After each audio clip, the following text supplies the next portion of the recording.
スカイリムには一部の装備効果を永続化するグリッチが存在しています。月明かりに照らされてのクエストを開始すると強制的に呪われたハーシーンの指輪が装備されますが、この指輪はクエストが完了するまで外すことができません。この状態でアージダルのアルカナの指輪を装備しようとすると、実際には装備されませんが爆発と凍結の魔法だけが追加され、それ以降はアージダルのアルカナの指輪を再装備しない限りは永続的に魔法が残り続けます。しかしこの方法はクエストをクリアすると二度と使えなくなってしまいますし、何より永続化できるのは一部の指輪に限られます。このグリッチは12年以上前から知られていたようですが、そこから長らく指輪以外の装備を永続化する方法は発見されませんでした。しかしこの度ついに指輪以外の装備を永続化する方法を発見したので、これからその方法を紹介します。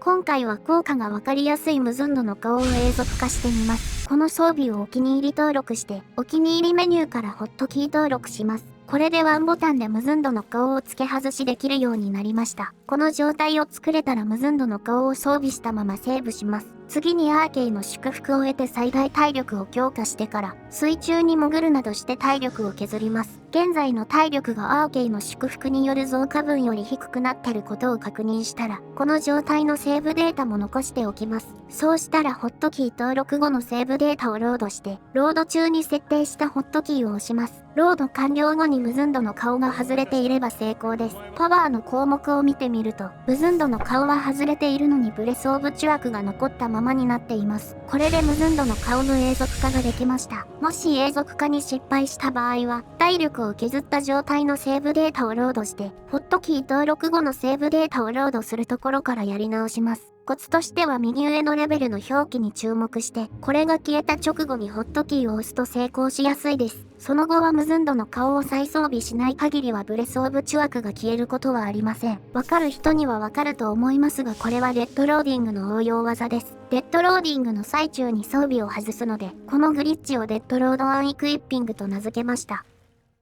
このグリッチは全ての効果を永続化できるわけではなくて、一部のユニークな能力のみ永続化可能です。というわけでここからは具体的にどの能力が永続化可能なのか紹介します。まず魔法やパワーを追加する装備は基本的に永続化可能です。特にアージダルのアルカナの指輪で追加される爆発はかなり強力なので、破壊魔術師なら永続化して指輪枠を開けられることの恩恵は大きいです。ミラークのローブも魔法を追加する装備の一種なので永続化可能です。防御力ゼロの体装備と近距離への反撃という全く噛み合ってない効果なので使い勝手が悪いのですが、実は触手の反撃自体はそこそこ強力です。マジカなどのリソースを消費しませんし、攻撃を受けるだけで発動するので、永続化すればどんなビルドでも着実にダメージを稼いでくれます。注意が必要なのがハーシーンの指輪です。この指輪を装備するとハーシーンの指輪のパワーが使用可能になるのですが、実はこのパワーは1日1回しか使用できません。普通に装備した場合は変身解除時に再装備されてその際パワーも再使用可能になるので、何度でも使用可能なように見えていただけだったようです。なのでハーシーンの指輪は永続化しないで普通に装備した方がいいです。次はプレイヤーにパークを追加する装備の一部です。装備品の中にはプレイヤーにパークを追加することで効果を実装しているものがあるのですが、そのうちの一部が永続化可能です。この中でも特に強力なのがブラッドサーストの攻撃速度上昇です。片手武器に限らずどんな武器の攻撃速度でも上げられるので、武器を使う全てのビルドを強化できます。また激しき力やクイックショットなどの攻撃速度を上げる能力との併用も可能です。多重装備バグでも武器を複数装備することはできないので、デッドロードアンイクイッピングの目玉と言える効果かもしれません。そしてもう一つの目玉と言えるのが血虫の兜のアンデッドへのダメージ強化です。これは聖職者と同様に自分への魔法にも有効なので、プレイヤーがアンデッドならこれを被ったまま不呪装備を身につけることで、不呪効果を 25% 強化できます。永続化すれば装備の付け替えのたびに血虫の兜を被る必要がなくなって手間が省けます。また永続化した場合ならではの利点としてウェアウルフと吸血鬼の王の強化が可能です。ウェアウルフや吸血鬼の王変身時のバフは変身後少し遅れて適用されるので、血虫の兜を被った状態で変身しても強化できません。ところが永続化していれば変身時のバフも強化することが可能になります。レベル46以上で聖職者と血虫の兜でウェアウルフのバフを強化すれば、素手の攻撃力113、防御力625まで上昇します。獣の力をすべて取得してからダッシュ攻撃を当たれば、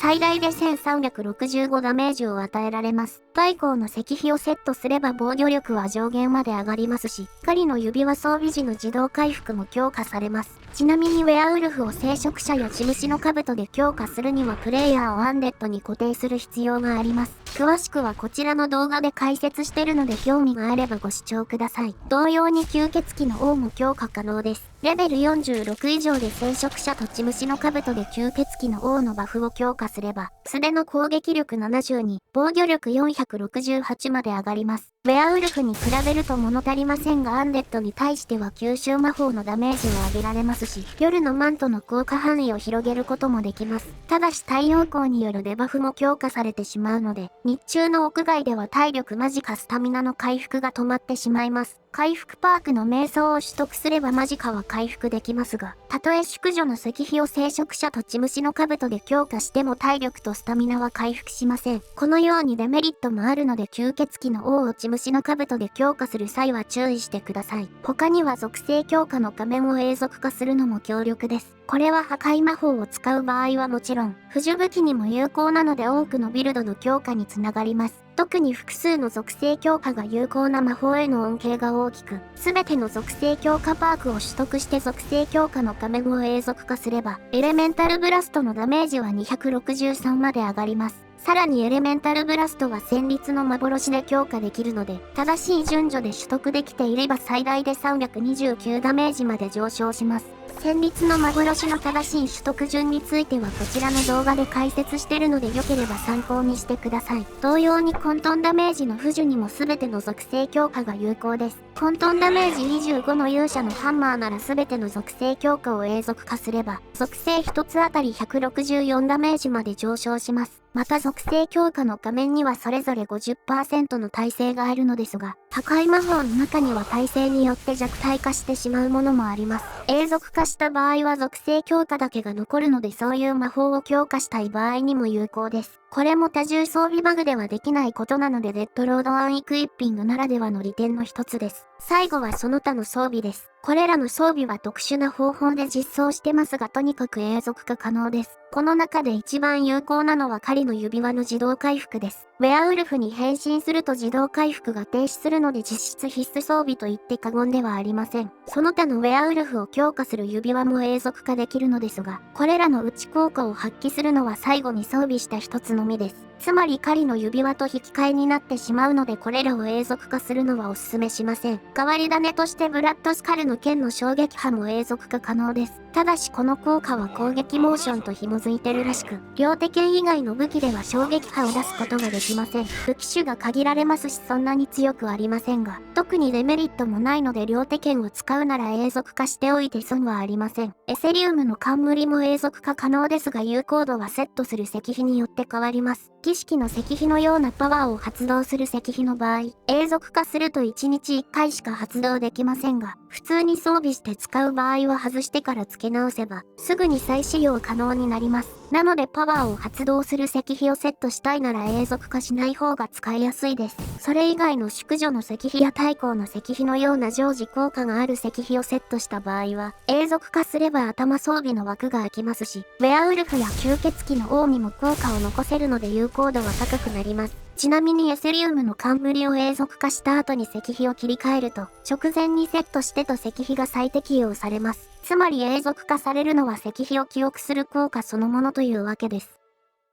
以上で永続化可能な能力の紹介は終了ですが、ちょうどいい機会なのでドーンガードのルーンの盾についてお蔵入りになっていた小ネタを紹介します。ドーンガードのルーンの盾を構えると周囲のアンデッドにダメージを与えるオーラが警戒されますが、その間スタミナがかなりの勢いで減っていきます。ところが霊体化を発動して、効果中にドーンガードのルーンの盾を装備すると、盾を構えてオーラを展開しても、